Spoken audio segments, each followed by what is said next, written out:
Assalamualaikum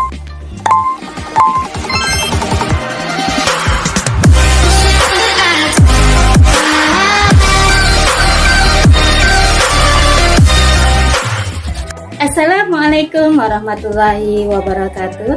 Apa kabar anak-anak yang soleh dan soleha? Semoga kita semua sehat selalu dan semuanya diberi kemudahan dan kelancaran dalam menuntut ilmu. Amin ya robbal alamin.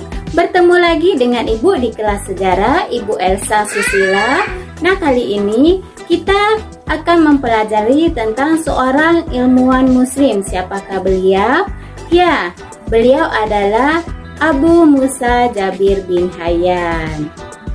Ini tujuan pembelajaran kita adalah yang pertama, yaitu meneladani semangat menuntut ilmu para ilmuwan muslim dinasti Abbasiyah.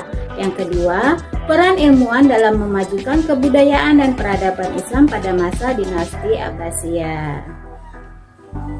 Abu Musa Jabir bin Hayyan, ia dikenal pula dengan nama Geber bagi kalangan barat. Ia merupakan seorang ilmuwan muslim yang kerap disebut sebagai Bapak Ilmu Kimia Modern. Ia seorang ilmuwan, ahli astronomi dan astrologi, insinyur, ahli bumi, filsafat, fisika, apoteker, dan dokter. Lantas, bagaimana sejarah hidup dan biografi Jabir bin Hayyan? Simak terus ya. Catat, pernah ada masa di mana di tanah Arab menjadi tempat ilmu pengetahuan dan perkembangan yang sangat pesat. Banyak penemuan dari tokoh-tokoh muslim yang dijadikan pijakan dalam perkembangan sains modern. Salah satunya adalah Jabir bin Hayyan. Jabir bin Hayyan merupakan salah satu tokoh terbesar di tanah Arab pada abad ke-8. Yang digeluti Jabir bin Hayyan adalah di bidang kimia. Abu Musa Jabir bin Hayyan lahir di Tus, sebuah kota di Persia atau wilayah Iran, pada tahun 721 Masehi. Dia merupakan anak dari seorang tabib yang bernama Hayyan al-Azdi. Namun, kehidupan Jabir bin Hayyan tidak bermula dari Tus atau kota-kota di Persia, melainkan di Yaman. Yaman menjadi tempat Jabir bin Hayyan mempelajari banyak hal di bawah bimbingan seorang sosok ulama besar, yaitu Harbi al-Himyari. Jabir bin Hayyan belajar tentang Al-Quran, matematika, dan ilmu-ilmu lainnya. Jabir bin Hayyan kemudian pergi ke Kufa di daerah Irak setelah kekhalifahan Umayyah jatuh dan digantikan dengan kekhalifahan Abbasiyah.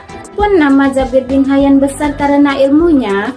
Teori-teorinya atas unsur pembentukan logam atau sifat beberapa larutan menjadi batu lonjakan bagi perkembangan ilmu kimia modern. Berkat teori-teori dan karya-karyanya di ranah alkimia, Jabir bin Hayyan disebut sebagai Bapak Kimia bangsa Arab. Bahkan tak jarang yang menyematkan gelar Bapak Ilmu Kimia Modern kepadanya. Jabir bin Hayyan merupakan nama yang besar pada masanya.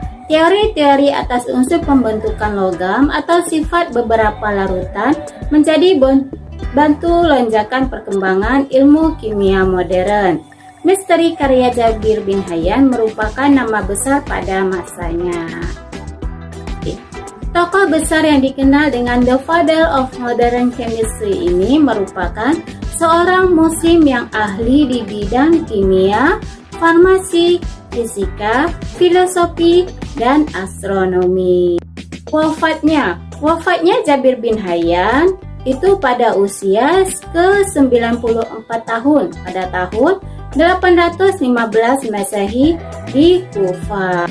Oke, sekarang kita akan masuk ke kuis. Jawab pertanyaan berikut nih ya. Yang pertama, Jabir bin Hayyan adalah Bapak Kimia Modern. Salah satu penemuannya adalah yang pertama, kristalisasi, yang kedua, menyublim. Ayo, yang mana jawabannya yang benar? Iya, jawabannya adalah kristalisasi. Kuis yang kedua, Geber adalah panggilan di kalangan barat oleh Jabir bin Hayyan. Beliau pernah berguru di Kufah. Nama gurunya adalah yang pertama Abi Al-Himyari, yang kedua Ja'far Al-Sadiq. Ayo, yang mana jawabannya yang benar? Iya, jawabannya adalah Ja'far Al-Sadiq. Demikian yang dapat Ibu sampaikan. Semoga kita semua dapat meladaninya. Sampai bertemu lagi di kelas sejarah. Wassalamualaikum warahmatullahi wabarakatuh.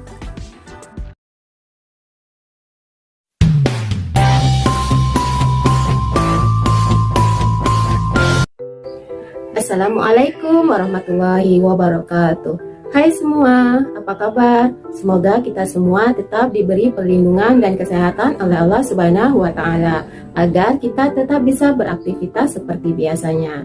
Selamat datang di channel Ibu Elsa Nurul. Pada kesempatan kali ini, Ibu akan melanjutkan di video yang sebelumnya tentang 4 sahabat Nabi yang menggantikan kepemimpinan Rasul sebagai pemimpin atau khalifah.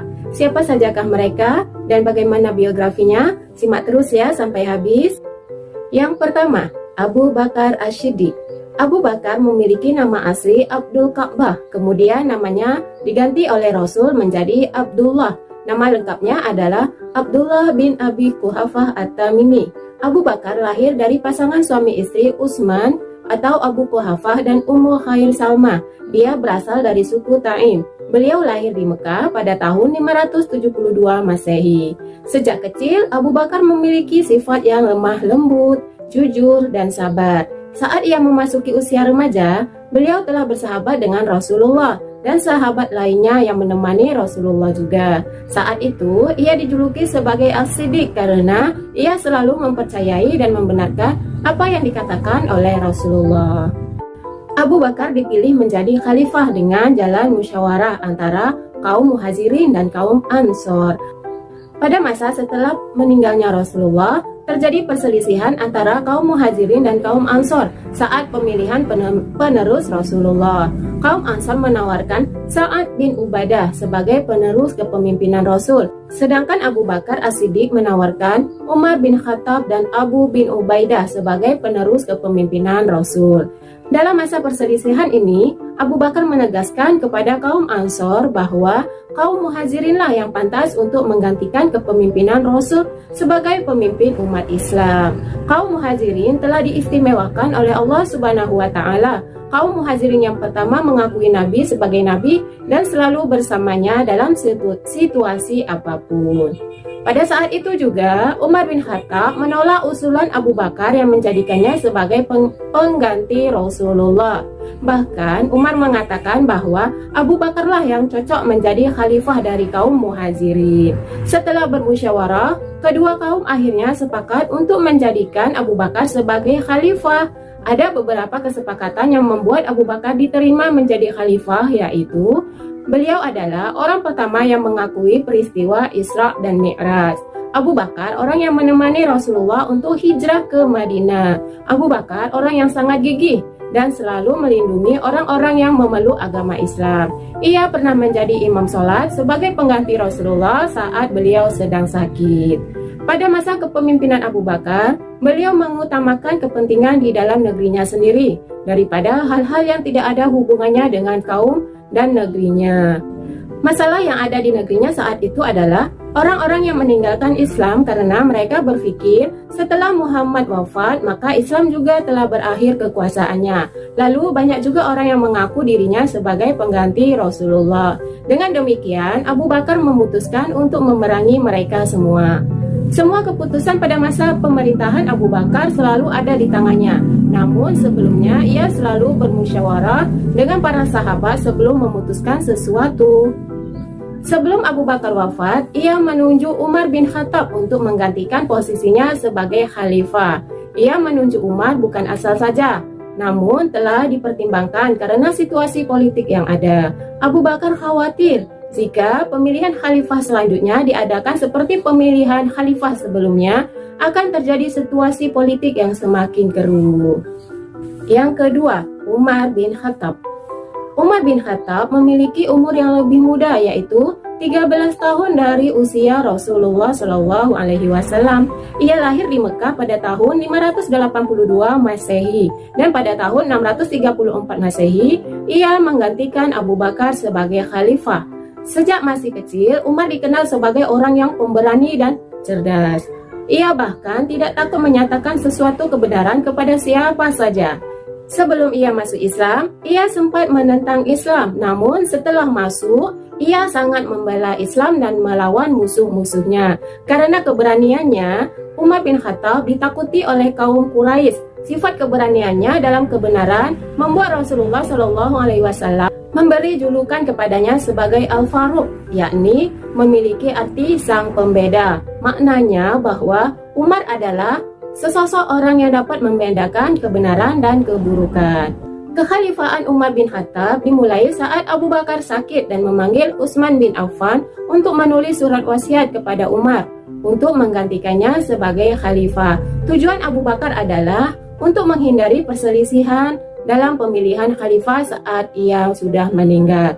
Dengan terpilihnya Umar bin Khattab sebagai khalifah, semua umat Islam setuju dengan keputusan Abu Bakar. Lamanya Umar bin Khattab menjabat sebagai khalifah membuatnya mendapat gelar baru, yaitu Amirul Mukminin, yang artinya pemimpin yang beriman.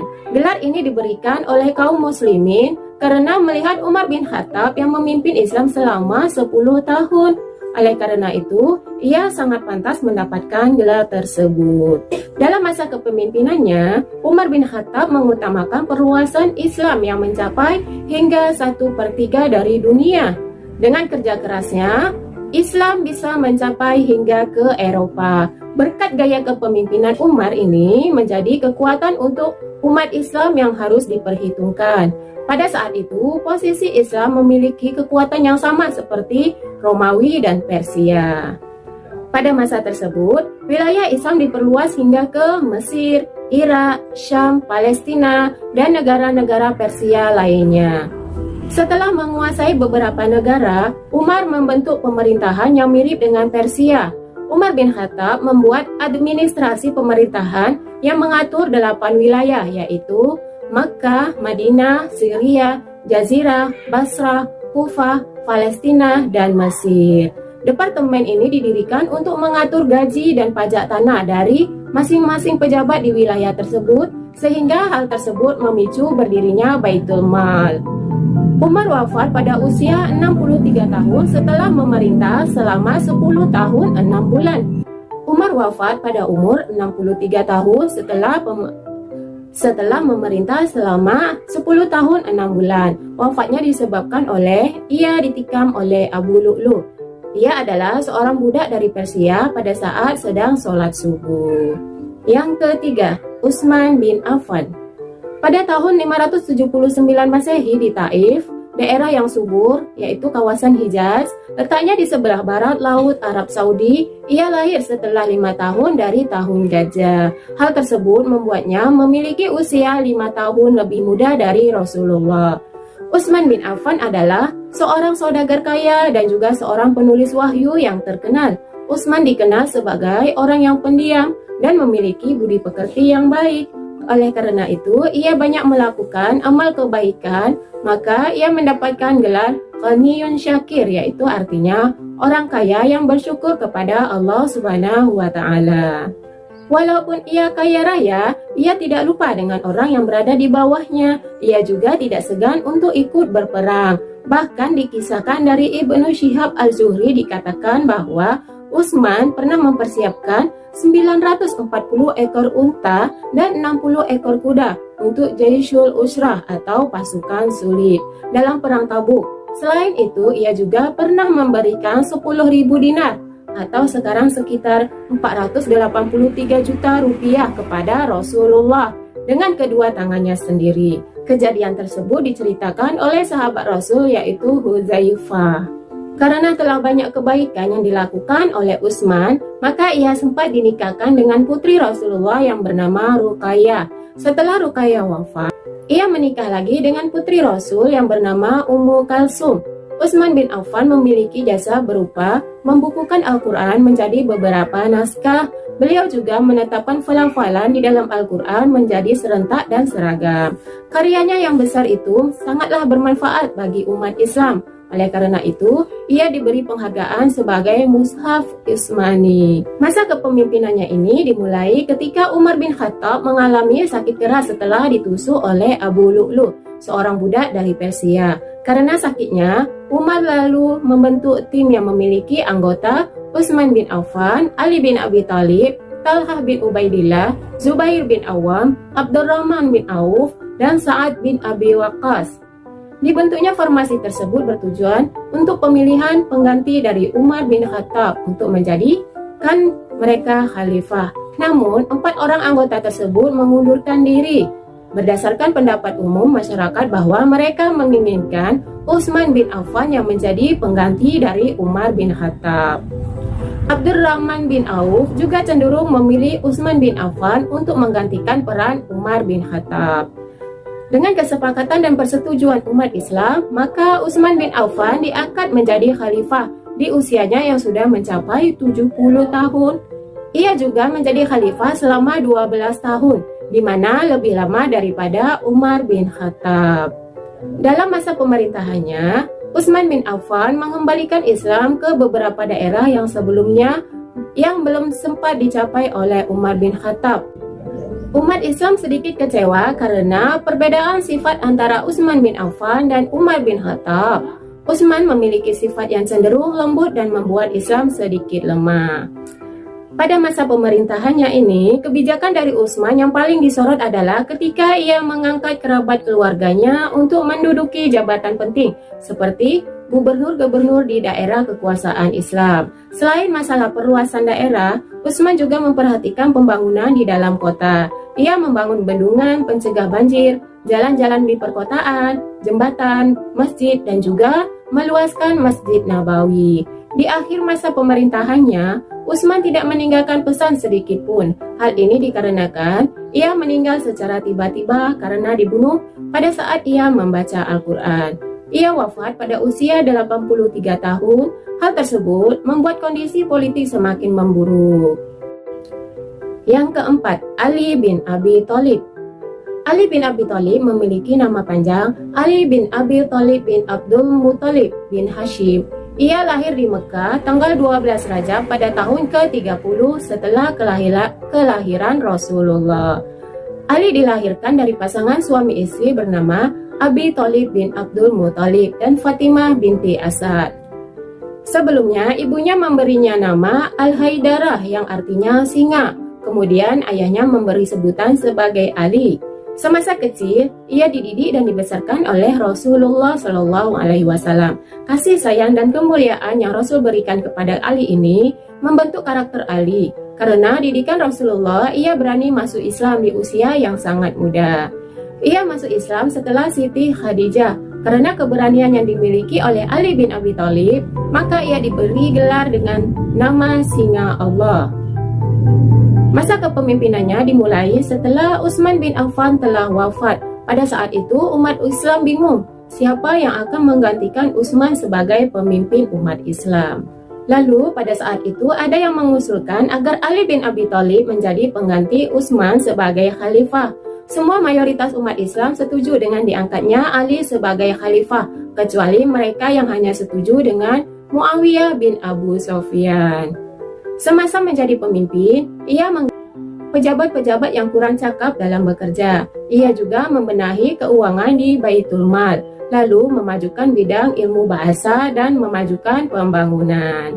Masa pemerintahan yang dijalani Ali bin Abi Thalib ini berbeda dengan masa pemerintahan yang sebelumnya, di mana pada saat itu wilayah Islam sudah sangat luas dan sudah banyak terpengaruh oleh masalah duniawi. Ali juga menghadapi para penentang-penentang yang memunculkan pemberontakan. Bahkan ia juga melawan Zubair bin Awam dan Aisyah karena ia dianggap tidak menuntaskan perkara pembunuhan Utsman bin Affan. Pertentangan ini semua mengakibatkan timbulnya Perang Jamal atau disebut sebagai Perang Unta karena Aisyah yang menunggang unta untuk berperang. Pertentangan Ali dan Muawiyah juga menimbulkan Perang Siffin. Lalu, perang-perang tersebut diakhiri dengan tahkim pada tahun ke-34 Hijriah. Karena semua peristiwa yang terjadi itu mengakibatkan munculnya 3 golongan di dalam umat Islam, yaitu Khawarij, Murji'ah, dan Syiah. Ketiga golongan tersebut mewarnai perkembangan pemikiran di dalam Islam. Demikian yang dapat Ibu sampaikan tentang 4 sahabat Nabi yang menjadi khalifah. Semoga bermanfaat. Ibu akhiri dengan billahi taufik wal hidayah. Assalamualaikum warahmatullahi wabarakatuh.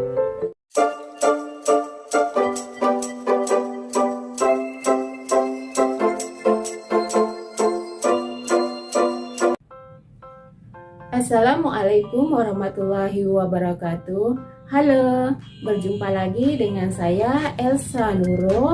Kali ini saya akan membahas tentang sejarah masuknya Islam ke Indonesia. Simak sampai habis ya. Jangan lupa like and subscribe. Terima kasih. Pada pertemuan kali ini, kita akan membahas sejarah masuknya Islam ke Indonesia. Indonesia merupakan negara dengan penganut agama Islam terbesar di dunia, karena hampir 87% penduduk Indonesia adalah pemeluk agama Islam. Hal ini dikarenakan penyebaran agama Islam di Nusantara yang cukup aktif adalah di Pulau Sumatera hingga Sulawesi dan Maluku. Hal tersebut terjadi sejak ratusan tahun yang lalu. Puncak penyebaran agama Islam terjadi pada masa Wali Songo. Sebagai negara muslim terbesar di dunia, Indonesia memiliki sejarah panjang tentang bagaimana agama Islam masuk ke Indonesia, mulai dari awal sejarah masuknya Islam ke Indonesia hingga menjadi agama dengan pemeluk terbesar di Nusantara.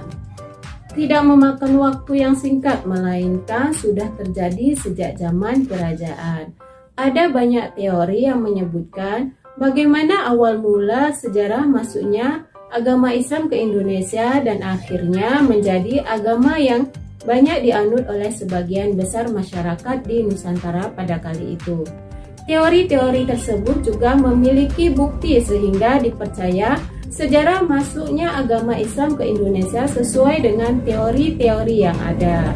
Berbagai teori sejarah masuknya agama Islam tersebut dapat kita pelajari dalam Ensiklopedia Sejarah Islam oleh Dr. Rakib As-Sirjani yang ada di bawah ini. Berikut beberapa teori yang mengenalkan bagaimana awal mula sejarah masuknya agama Islam ke Indonesia. Ada banyak yang menerangkan bagaimana sejarah masuknya agama Islam ke Indonesia. Dari semua teori tersebut, kebanyakan menggambarkan Islam masuk pada masa awal-awal tahun Hijriah atau sekitar tahun 700 Masehi. Pada masa kekhalifahan Islam di tanah Arab, kekhalifahan tersebut mengutus utusannya untuk datang ke Nusantara dan menyebarkan agama Islam di Nusantara. Hal ini dibuktikan dengan adanya kampung Arab atau pemukiman Arab di pesisir barat pantai Sumatera yang banyak dijumpai oleh para pedagang pada masa itu. Dengan adanya pemukiman Arab inilah yang diyakini menjadi salah satu teori awal masuknya Islam di Indonesia. Namun, ada juga beberapa teori lain, misalnya teori dari India, teori Arab, teori Persia, dan teori Cina. Masuknya agama Islam ke Indonesia memiliki banyak teori karena tidak ada yang tahu pasti kapan agama Islam mulai masuk ke Nusantara. Untuk itu, berikut beberapa penjelasan teori masuknya agama Islam ke Indonesia. Yang pertama, teori India atau Gujarat. Teori India atau teori Gujarat ini diyakini oleh sejarawan Indonesia Sucipto Wirjo Suprapto yang meyakini awal mula sejarah masuknya Islam di Indonesia adalah melalui India atau Gujarat. Teori India atau teori Gujarat adalah teori yang menyebutkan bahwa agama Islam masuk ke Indonesia melalui para pedagang dari India Muslim atau Gujarat. Masuknya Islam ke Indonesia melalui para pedagang dari India Muslim atau Gujarat yang berdagang di Nusantara pada abad ke-13.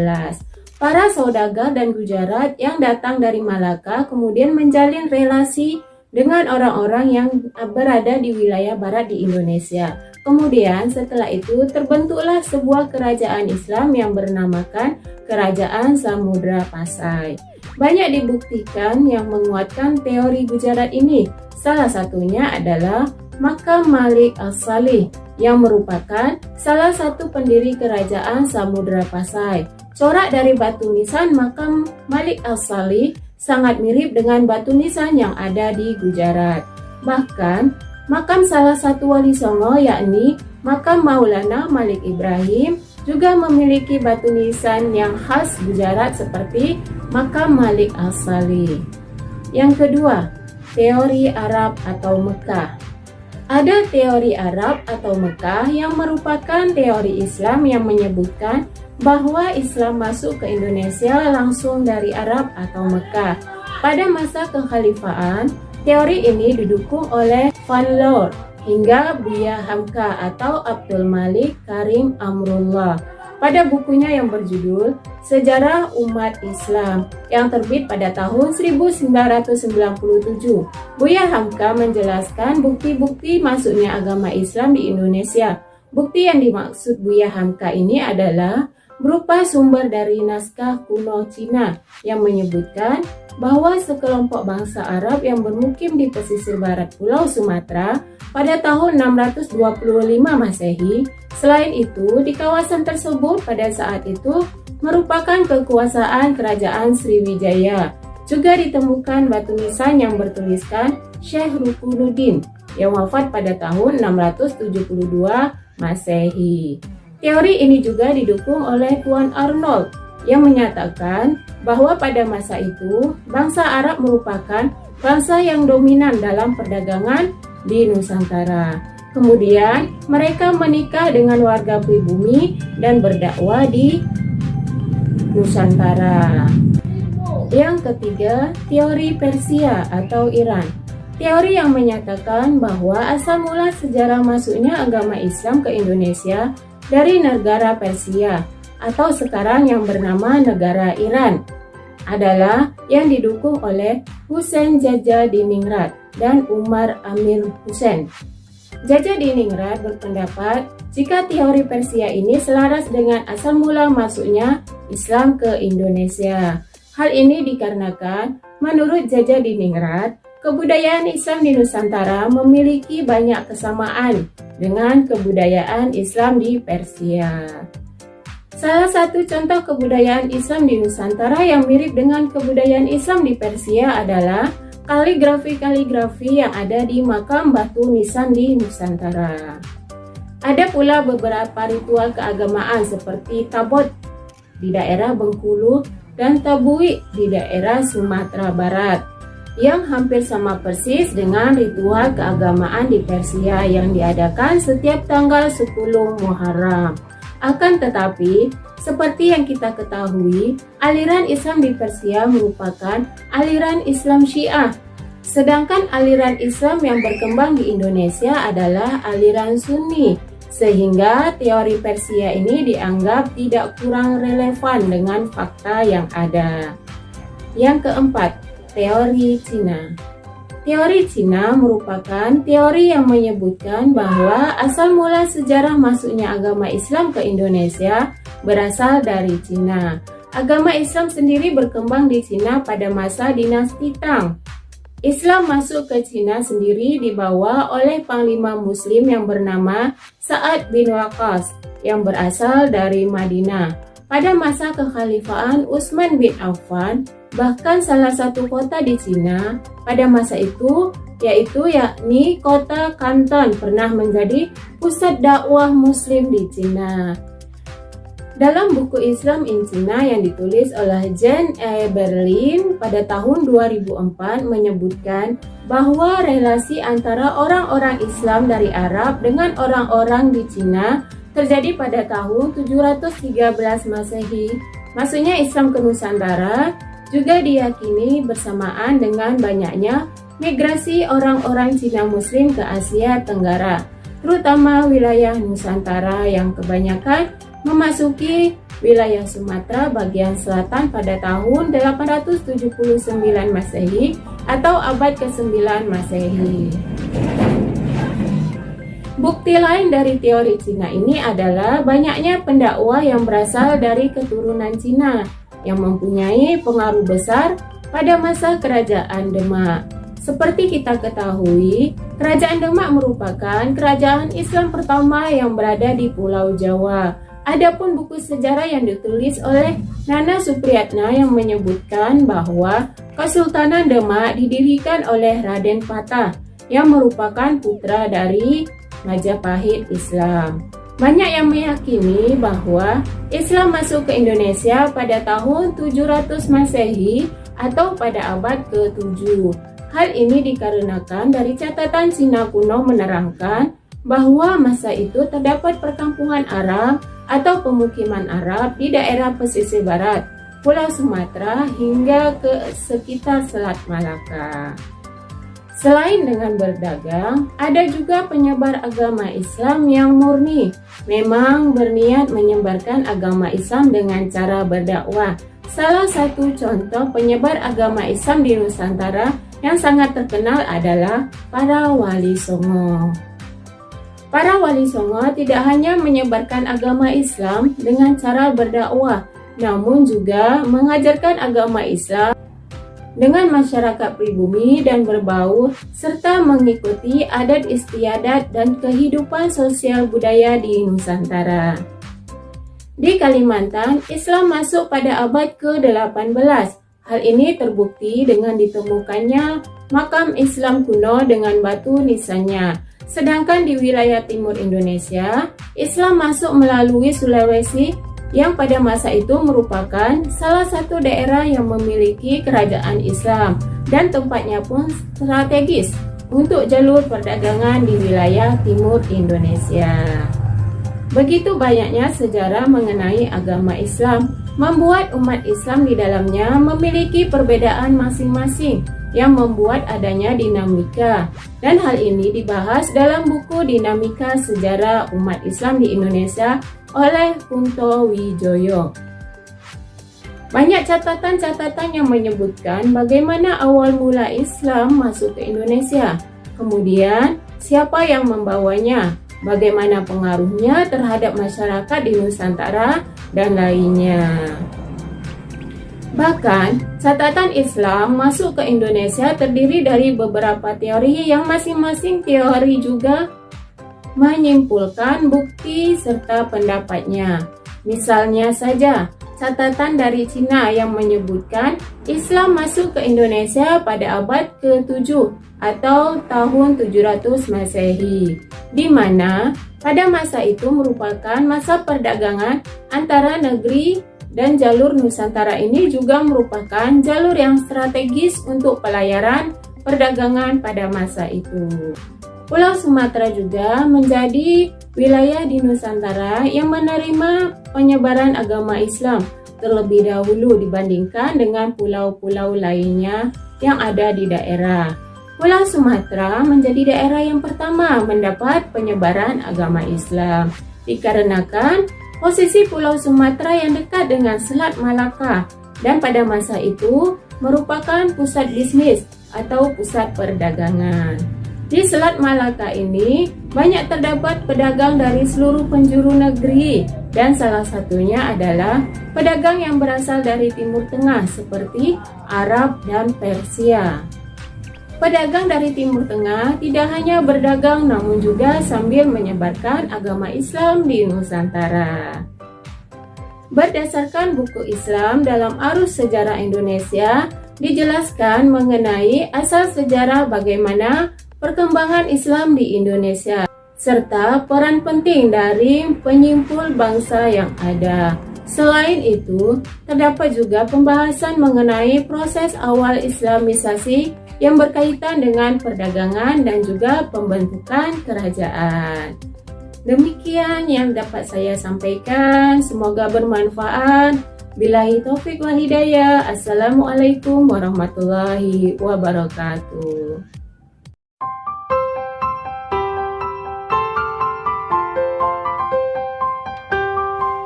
Assalamualaikum warahmatullahi wabarakatuh. Hai semua, bertemu lagi dengan Ibu Elsa Nuro. Nah, pada pertemuan kali ini kita akan membahas tentang dinasti Abbasiyah. Mulai dari sejarah berdirinya dinasti Abbasiyah, para pendirinya, kejayaan, wilayah kekuasaan, tokoh atau ilmuwan yang terkenal pada masa dinasti Abbasiyah. Tujuannya yaitu agar siswa mampu memahami sejarah berdirinya dinasti Abbasiyah, menganalisis para pendiri dan ilmuwannya tentang dinasti Abbasiyah. Yang pertama yaitu berdirinya dinasti Abbasiyah. Berdirinya dinasti Abbasiyah. Dinasti Abbasiyah resmi berdiri setelah memenangkan revolusi atas kekhalifahan Bani Umayyah pada tahun 750 Masehi.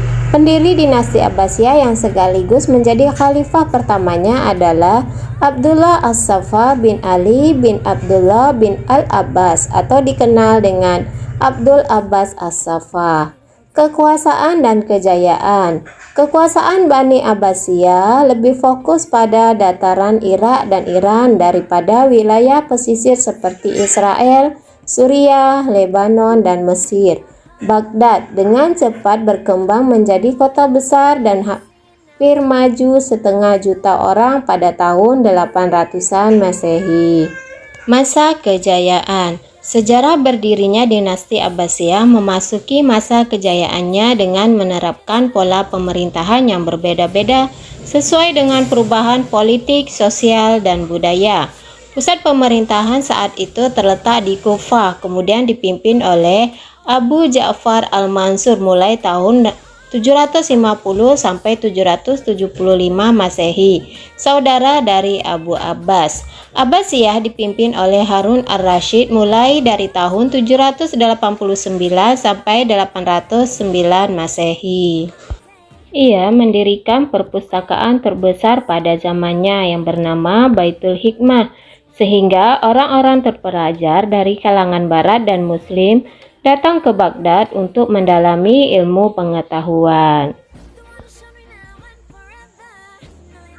Selain itu, wilayah kekuasaan Abbasiyah pada periode pertama sangat luas, meliputi berbagai bangsa yang berbeda seperti Maroko, Mesir, Syria, Irak, Persia, Turki, dan India.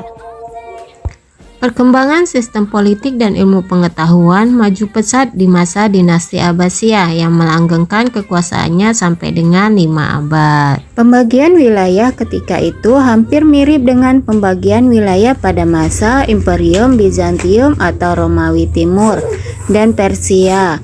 Provinsi-provinsi yang berada di bawah kekuasaan Islam pada masa Umayyah dan Abbasiyah adalah Suriah, Palestina, Kufah, Bahrain, Yaman, dan wilayah di perbatasan India, Mesir, Afrika Kecil, Yaman, dan kawasan Arab Selatan.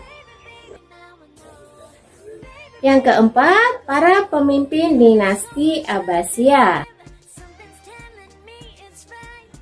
Kepemimpinan Harun ar-Rasyid. Setelah Abu Ja'far, Abbasiyah dipimpin oleh Harun ar-Rasyid mulai tahun 789 sampai 809 Masehi. Ia mendirikan perpustakaan terbesar pada zamannya yang bernama Baitul Hikmah, sehingga orang-orang terpelajar dari kalangan barat dan muslim datang ke Baghdad untuk mendalami ilmu pengetahuan. Kepemimpinan Al-Ma'mun ar-Rasyid. Setelah itu, Abbasiyah dipimpin oleh Al-Amin dan Al-Ma'mun ar-Rasyid, putra Harun ar-Rasyid. Al-Ma'mun memimpin sejak tahun 813 sampai 833 Masehi dan memperluas Baitul Hikmah menjadi akademi ilmu pertama di dunia. Ia juga menjadi Majelis Al-Munazarah yang mengadakan pengajian di rumah, masjid, dan istana khalifah, dan tanda-tanda akan bangkitnya kekuasaan penuh dari timur dengan pusat kebudayaan Islam. Yang kelima, Ilmuwan atau ulama pada masa dinasti Abbasiyah. Tokoh ilmuwan masa dinasti Abbasiyah yang pertama yaitu Ibnu Sina. Ibnu Sina adalah seorang filsafat dan ilmuwan di bidang kedokteran yang lahir di Persia pada tahun 980 Masehi. Atas kontribusi besarnya di bidang kedokteran, Ibnu Sina mendapat julukan sebagai bapak pengobatan modern dan maha guru kedokteran. Yang kedua, Ar-Razi. Abu Bakar Muhammad bin Zakaria Ar-Razi atau Ar-Razi adalah salah satu pakar sains yang lahir di Rai, Teheran pada tahun 865 Hijriah. Sejak ia sudah mempelajari berbagai disiplin ilmu mulai dari filsafat, kimia, kedokteran, dan sastra. Ilmu kimia. Salah satu tokoh terbesar di bidang ilmu kimia yang lahir di masa dinasti Abbasiyah adalah Zabir bin Hayyan. Hingga sekarang ia diakui sebagai bapak kimia bangsa Arab. Ilmu matematika. Tokoh terkenalnya adalah Muhammad bin Musa al-Khawarizmi yang menemukan angka 0 di masa itu. Dikenal juga bilangan positif dan negatif, pengetahuan tentang akar, aljabal, dan aritmatika. Ilmu sejarah. Di bidang sejarah muncul sejarawan besar Ibnu Khaldun. Awalnya ia belajar di Al-Azhar, Mesir. Usai menuntut ilmu di sana, Ibnu Khaldun mendirikan lembaga pendidikannya sendiri untuk mengkaji dan mempelajari sejarah. Demikian sejarah tentang berdirinya dinasti Abbasiyah. Semoga bermanfaat. Hanya ini yang dapat Ibu sampaikan. Billahi taufik wal hidayah. Assalamualaikum warahmatullahi wabarakatuh.